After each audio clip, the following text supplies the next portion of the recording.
Assalamualaikum warahmatullahi wabarakatuh. Perkenalkan, nama saya Devira Nurmaitasari. Saya merupakan salah satu mahasiswi program studi sosiologi FISIP Universitas Nasional Angkatan 2017. Saya membuat video ini dengan tujuan untuk memenuhi tugas mata kuliah sosiologi pedesaan yang diampu oleh Ibu Adilita Pramanti SS MSI.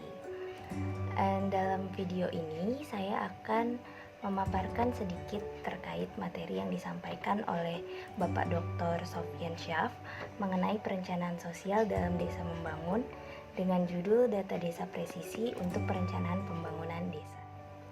Tujuan dari disampaikannya materi tersebut ialah untuk menunjukkan bahwa masyarakat desa juga mampu memberikan data atau informasi yang akurat, serta selain itu bertujuan juga untuk meminimalisir terjadinya kekeliruan dalam mengambil keputusan terkait pembangunan desa. Nah, pertama-tama saya ingin menyampaikan kenapa data presisi itu sangat penting. Data presisi itu sangat penting karena dengan adanya data yang baik, maka perencanaan desa akan memberikan muatan yang tepat agar tidak terjadi kekeliruan dalam proses perencanaan pembangunan desa di kemudian hari. Karena tentunya perencanaan yang baik itu ditentukan juga oleh data yang kita miliki. Terdapat 3 kontekstualisasi pemberdayaan masyarakat desa. Yang pertama yaitu Visi Indonesia tahun 2020 sampai 2024, yaitu masyarakat berdaulat, maju, adil, dan makmur. Lalu yang selanjutnya tugas yang diberikan Undang-Undang Desa, di mana hak rekognisi dan subsidiaritas itu penting untuk proses menghasilkan data yang presisi.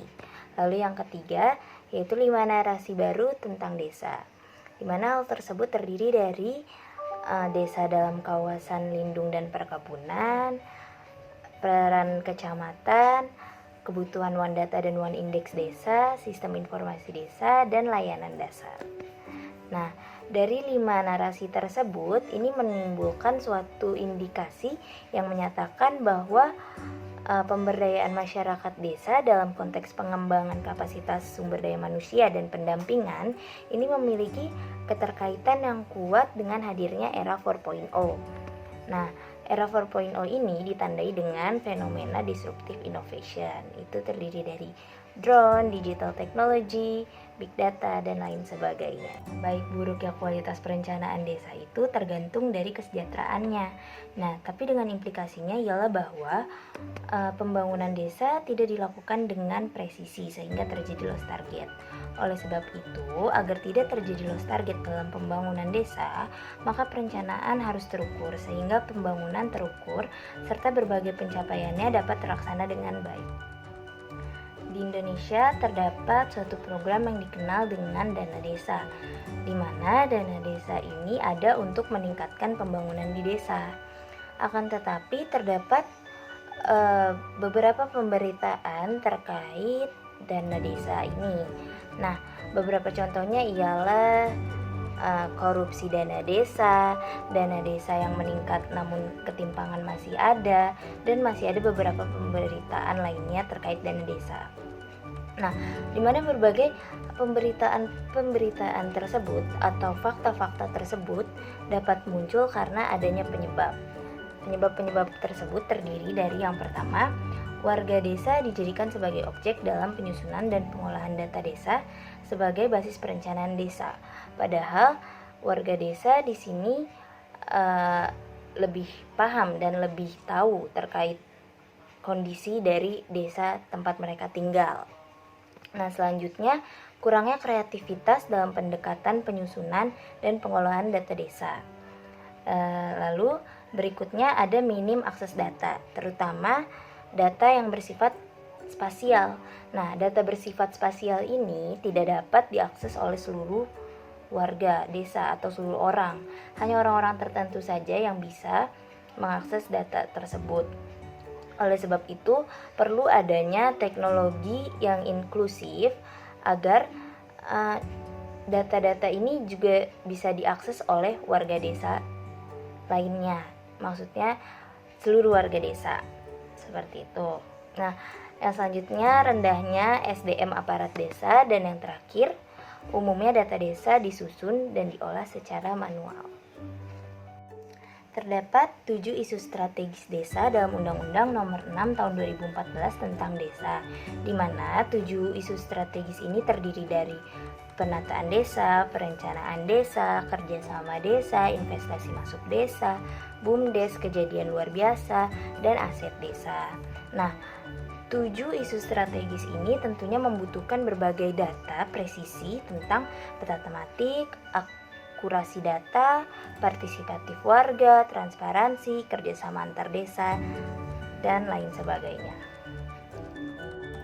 Untuk mendapatkan data presisi dalam rangka perencanaan desa, maka Institut Pertanian Bogor atau IPB melalui Divisi Sosiologi Pedesaan dan Pengembangan Masyarakat yang bekerja sama dengan Pusat Studi Pembangunan Pertanian dan Pedesaan menciptakan suatu metodologi baru, yaitu Drone Participatory Mapping atau DPM, yaitu suatu pendekatan pengumpulan data desa yang mempertimbangkan dimensi spasial, teknologi digital, partisipasi, dan sensus.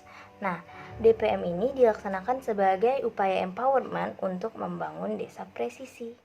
Drone Participatory Mapping atau DPM tentunya memiliki fungsi-fungsi tertentu, di mana fungsi tersebut terdiri dari yang pertama, pengetahuan.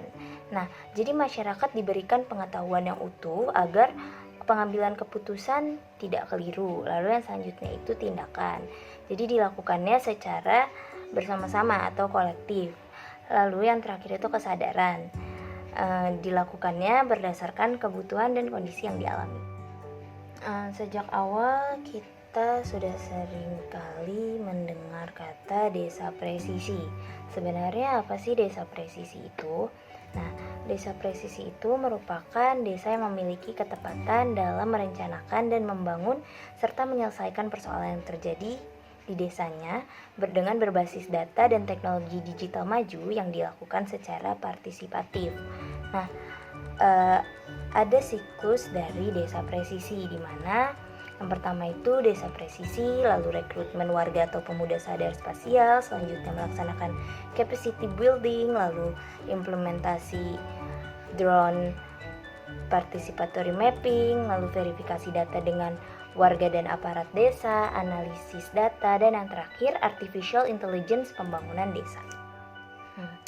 Data desa presisi itu merupakan data yang sesuai dengan kondisi yang sebenar-benarnya yang dapat memunculkan daftar kebutuhan masyarakat desa setempat.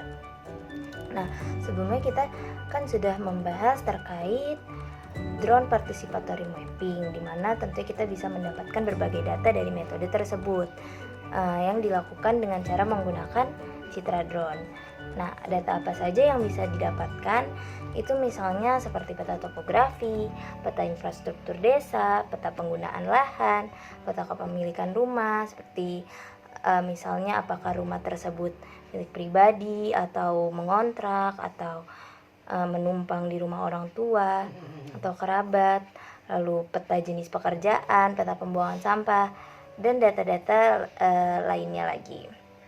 Nah, untuk outcome data presisi sendiri ini ada 4. Nah, yang pertama itu ialah untuk memastikan desa-desa di Indonesia ini adaptif terhadap era 4.0. Lalu, yang kedua itu untuk memperbaiki data desa menjadi desa presisi dan memastikan akuntabilitas pembangunan desa.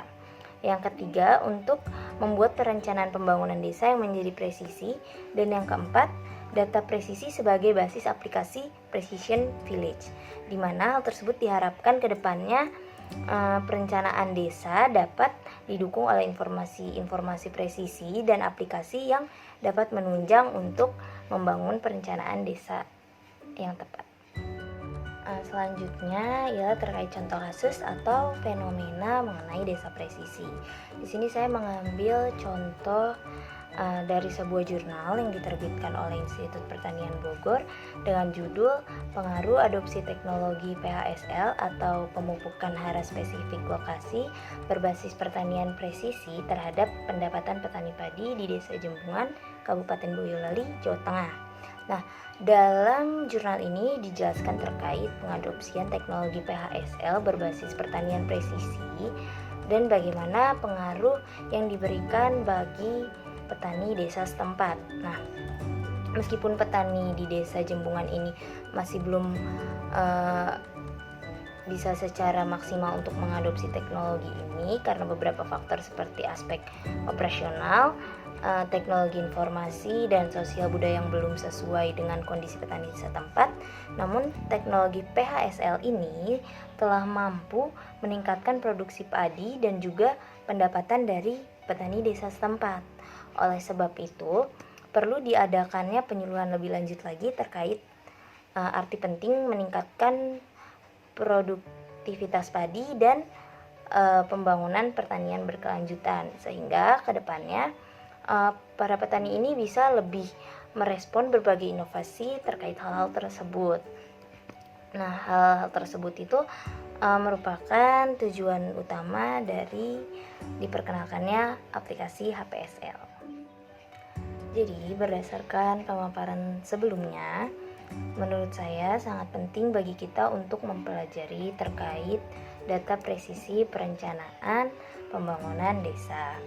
Lalu untuk metode DPM sendiri yang dikemukakan dalam materi ini, menurut saya hal tersebut merupakan hal yang sangat luar biasa bermanfaatnya karena bukan hanya mampu memberikan data presisi saja, tetapi DPM ini tentunya juga dapat menambah pengetahuan serta kemampuan yang dimiliki oleh warga desa karena pendekatan tersebut melibatkan warga desa untuk berpartisipasi di dalamnya.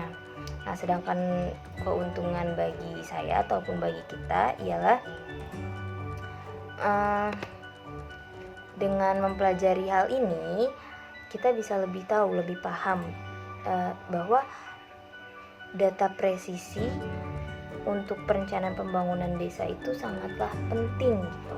Sehingga jika nantinya saya memiliki kesempatan untuk ikut terlibat dalam perencanaan pembangunan desa, maka saya bisa menerapkan hal ini. Serta nantinya dalam mengambil keputusan terkait perencanaan pembangunan desa, saya harap saya bisa mengambil langkah yang tepat sehingga pembangunan tersebut dapat berjalan lancar dan ketimpangan yang terjadi di desa dapat segera berkurang. Baik, itulah sedikit pemaparan yang dapat saya sampaikan terkait data desa presisi untuk perencanaan pembangunan desa. Mohon maaf atas segala kekurangannya. Wassalamualaikum warahmatullahi wabarakatuh.